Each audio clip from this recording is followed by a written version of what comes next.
Assalamualaikum warahmatullahi wabarakatuh. Saudaraku yang dirahmati oleh Allah Subhanahu wa Ta'ala, surga memang menjadi harapan akhir semua manusia yang hidup di dunia. Karena surga merupakan tempat terindah bagi setiap umat Islam. Seperti yang dijelaskan dalam Al-Quran, surga adalah tempat dari segala macam kenikmatan yang tak pernah kita bayangkan sebelumnya. Allah berfirman, Innalladzina amanu wa amilus solihati lahum jannatun na'im. Sesungguhnya orang yang beriman dan mengerjakan amal-amal soleh, bagi mereka surga-surga yang penuh kenikmatan. Quran Surat Luqman ayat 8. Sebut saja di surga adalah tempat bagi istana yang sangat megah, buah-buahan yang takkan ada habisnya, sungai-sungai yang mengalir indah, bebatuan yang sangat cantik, dan masih banyak kenikmatan yang lainnya. Sampai saat ini pun, sebagian dari benda yang berasal dari surga masih ada di bumi. Berikut ini adalah 7 benda dan makhluk di dunia yang berasal dari surga.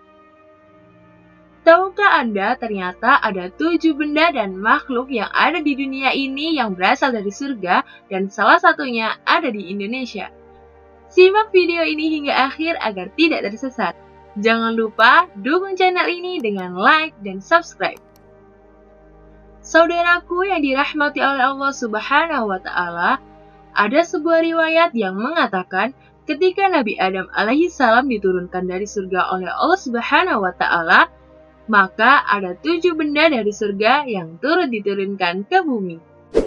Yang pertama, Hajar Aswad. Batu hitam ini berasal dari surga yang terbuat dari permata yang sangat putih melebihi putihnya susu. Namun cahaya putih yang ada padanya telah padam dikarenakan banyaknya dosa anak cucu Adam. Sebagaimana yang dikatakan dalam hadis dari Ibnu Abbas radhiyallahu anhu, beliau berkata bahwa Rasulullah SAW bersabda, Hajar Aswad turun dari surga, padahal batu tersebut lebih putih daripada susu. Dosa manusia yang membuat batu tersebut menjadi hitam. Hadis riwayat Tirmizi. Yang kedua ada batu makom Nabi Ibrahim. Batu makom Nabi Ibrahim adalah batu yang membantu Nabi Ibrahim dalam proses pembangunan Baitullah atau Ka'bah. Batu ini mempunyai kelebihan bisa naik dan turun seperti lift pada zaman sekarang. Ketika Nabi Ibrahim perlu meletakkan batu-batuan dan tanah pada tempat yang tinggi dari Ka'bah, maka Nabi hanya cukup berdiri di atas batu makom tersebut, sehingga batu tersebut mengangkat Nabi ke atas, dan ketika selesai maka ia turun pula dengan sendirinya ke bawah, hingga mendekati Nabi Ismail yang berada di bawahnya untuk mengambil batu-batuan bangunan. Di batu tersebut masih tersisa bekas kedua tapak Nabi Ibrahim. Batu yang berasal dari surga ini dulunya juga memancarkan cahaya putih yang sama seperti Hajar Aswad.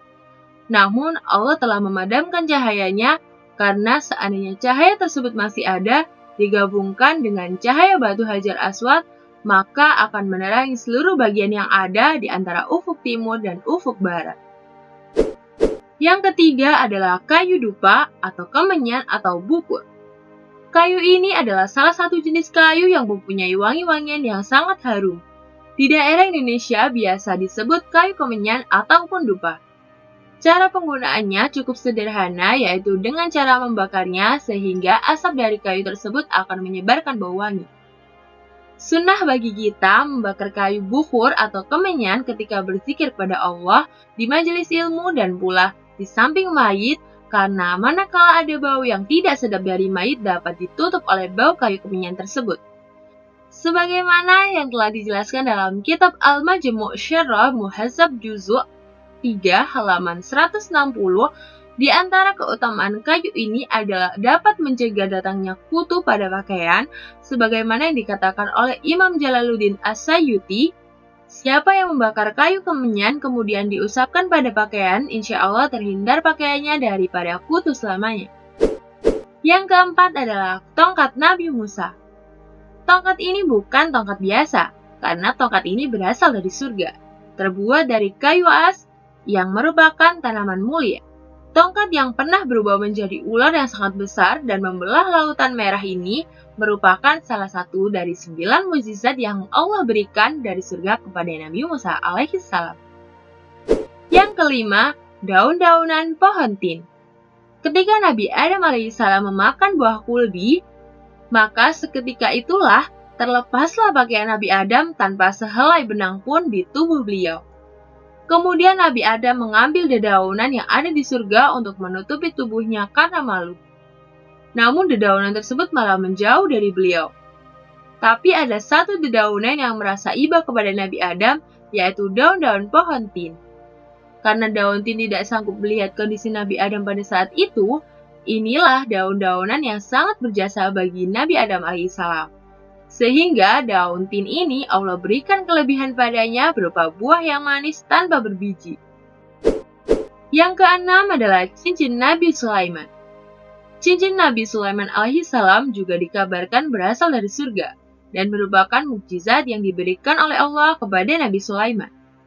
Jika cincin ini digunakan oleh Nabi Sulaiman, maka semua makhluk akan tunduk dan patuh seperti para jin, setan, angin, dan lain sebagainya.